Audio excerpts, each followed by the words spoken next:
പുതിയൊരു വീഡിയോയിലേക്ക് എല്ലാവർക്കും സ്വാഗതം. ലോങ് വീഡിയോ ഇട്ടിട്ട് കുറച്ച് നാളായിരുന്നു. അപ്പോൾ എന്തായാലും ലോങ് വീഡിയോ ഇന്ന് ചെയ്യാമെന്ന് കരുതി. അപ്പോൾ ഇന്നത്തെ കണ്ടൻറ്റ് നിങ്ങൾക്ക് തമ്പനയിൽ കണ്ടപ്പോൾ തന്നെ മനസ്സിലായി കാണുമായിരിക്കും. അപ്പോൾ അതിന് മുമ്പായിട്ട് ഇവിടുത്തെ ഏരിയയൊക്കെ ഒന്ന് ചുറ്റി കാണിച്ചു തരാം. നമ്മുടെ അടുത്ത് കർണ ലോട്ടസിനൊക്കെ ഫ്ലവറൊക്കെ വന്നിട്ടുണ്ട്. 2 ഫ്ലവർ വന്നു. അടുത്ത ബഡ് നിലവിൽ വന്നുകൊണ്ടിരിക്കുന്നു.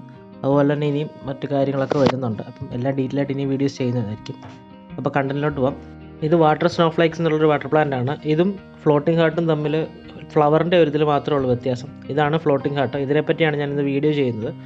ഇതിൻ്റെ ഫ്ലവറിൽ ചെറിയ രീതിയിൽ ഒരു വ്യത്യാസം വരുന്നത് മാത്രമേ ഉള്ളൂ ഡിഫറൻസ്. ബാക്കി പ്രൊപ്പഗേഷനും കെയർ എല്ലാം തന്നെ സെയിം ആണ്. അപ്പോൾ ഇതുപോലെ നമുക്ക് തൈ ഇതിനകത്തുനിന്ന് കിട്ടുന്നതായിരിക്കും. ഓരോ ലീഫിൻ്റെ അറ്റത്തുനിന്ന് നമുക്ക് ഇതുപോലെ തന്നെ തൈ കിട്ടുന്നതാണ്. അപ്പം നല്ല രീതിയിൽ നമുക്ക് സെയിൽ ചെയ്യാനും അതുപോലെ തന്നെ വളർത്തിയെടുക്കാനും പറ്റുന്നൊരു അക്വാട്ടിക് പ്ലാന്റ് ആണ് വാട്ടർ ഫ്ലോട്ടിംഗ് ഹാർട്ട് എന്ന് പറയുന്ന ഐറ്റം. അപ്പോൾ ഇതിൻ്റെ പ്രൊപ്പഗേഷനാണ് നമ്മൾ കാണിക്കുന്നത്. ഈ ഒരു ഇതിലാണ് ഞാൻ ഇതിനെ പ്രൊപ്പഗേറ്റ് ചെയ്തെടുക്കാൻ ഉദ്ദേശിക്കുന്നത്. അപ്പോൾ നമുക്ക് ചെറിയൊരു ഇതിനകത്ത് പ്രൊപ്പഗേറ്റ് ചെയ്ത് തൈയാക്കി കഴിഞ്ഞ് നമുക്ക് സെയിൽ ചെയ്യാൻ പറ്റും. അപ്പോൾ ആദ്യം ബേസായിട്ട് ആട്ടും കാഷ്ടമാണ് ഇടുന്നത്.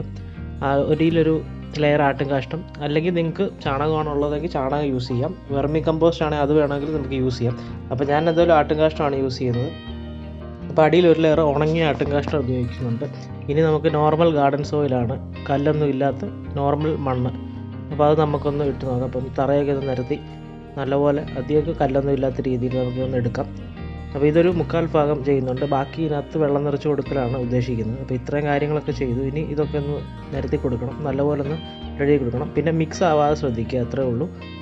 ഇത്ര ചെയ്ത് കഴിഞ്ഞു. ഇനി നമുക്ക് നേരെ ഈ പ്ലാന്റ് കൊണ്ട് നടാം. അപ്പോൾ ഇതിനകത്തൊരു 3-4 പ്ലാന്റോളം നമുക്ക് നടാൻ വേണ്ടിയിട്ടുള്ളതുണ്ട്. ഇതുപോലെ നമുക്ക് ഈ ഓരോ ലീഫിനകത്തും നമുക്ക് തൈകൾ കിട്ടുന്നതാണ്. അപ്പോൾ പെട്ടെന്ന് നമുക്ക് പ്രൊപ്പഗേറ്റ് ചെയ്തെടുക്കാൻ പറ്റുന്ന ഒരു ഐറ്റമാണ്. അപ്പോൾ ഇതുപോലെ കിട്ടിയ തൈ നമുക്ക് ഈ മണ്ണിലോട്ട് ഇറക്കി വെച്ച് കൊടുത്താൽ മാത്രം മതി. 2 ആഴ്ച കഴിയുമ്പോഴത്തേക്ക് നല്ലൊരു തൈയായിട്ട് വരും. അത് നമുക്കെടുത്ത് സെയിൽ ചെയ്യുമോ അല്ലെങ്കിൽ നമുക്ക് അടുത്ത ടബിലോട്ട് മാറ്റുകയോ ചെയ്യാൻ പറ്റുന്നതാണ്. അപ്പോൾ ഇത്രയും ചെയ്തു, നട്ടും വെച്ചിട്ടുണ്ട്. ഇനിയിപ്പം ഇതിനകത്ത് വെള്ളം നിറച്ച് കൊടുക്കുക എന്നുള്ളത് മാത്രമേ ഉള്ളൂ. അപ്പോൾ ഞാൻ ഒറ്റയ്ക്ക് ഉള്ളതുകൊണ്ട് എല്ലാം കട്ട് ചെയ്താണ് ഞാൻ കാണിക്കുന്നത്. അപ്പം ഇത്രയും കാര്യങ്ങൾ നിങ്ങൾ ശ്രദ്ധിക്കുക, ഇതുപോലെ തന്നെ ചെയ്യാൻ ശ്രമിക്കുക.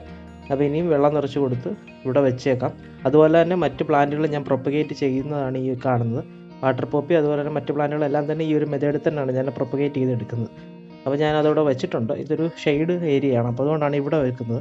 അപ്പോൾ വെള്ളമെല്ലാം നിറച്ച് റെഡിയാക്കി കൊടുത്തിട്ടുണ്ട്. ഇത്രയാണ് ഇതിൻ്റെ ഒരു പ്രൊപ്പഗേഷൻ്റെ മെത്തേഡ് വരുന്നത്. മറ്റ് പ്ലാന്റുകളും ഈ സെയിം മെത്തേഡിൽ തന്നെ പ്രൊപ്പഗേറ്റ് ചെയ്തെടുക്കുന്നുണ്ട്. ഓൾറെഡി അതിൽ ചെറിയൊരു ഇല വന്നിട്ടുണ്ട്. ആ ഇലയിൽ നിന്ന് ഇനിയും വേണം നമുക്ക് അടുത്ത തൈ വേണമെങ്കിൽ ഉൽപ്പാദിപ്പിച്ചെടുക്കാൻ പറ്റുന്നതാണ്. അപ്പോൾ ഇത്രയാണ് ഈ ഒരു വീഡിയോ. ഇഷ്ടപ്പെടുന്ന ചാനൽ സബ്സ്ക്രൈബ് ചെയ്യുക. വീഡിയോയ്ക്ക് ഒരു ലൈക്ക് ചെയ്യാൻ ശ്രമിക്കുക. അടുത്തൊരു വീഡിയോയിൽ വേറൊരു കണ്ടൻറ്റുമായിട്ട്